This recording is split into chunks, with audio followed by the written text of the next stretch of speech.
Either way, I think a second novel is going to involve some deep breaths, some processing, some therapy, maybe, whatever it takes to kind of free the brain so it can do its work. But it's not easy because I remember that's writing that second novel.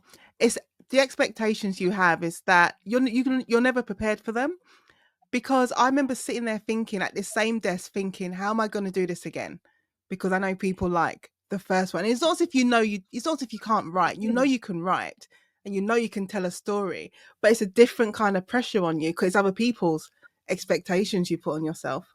Yes, absolutely. And I'm sure you found that too, but the second novel is the first one. Usually you write with sort of metaphorically speaking other people in the room with you, Mm, right? yeah, The first one, I wrote it, like dance like no one is watching. I wrote like no one was ever going to read it, which was very liberating.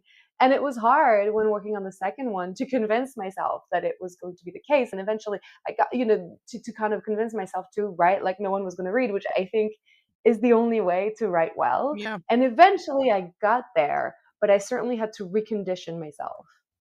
Yeah, you had to. It was like training. I had to talk to myself a lot and go through like this reprogramming to say, you can write this book. You have a plan, Yes. you know what your story is, just write the book and ignore the fact that it's just the first time you're writing under contract, which is a different kind of pressure also because you don't have that pressure with the first book.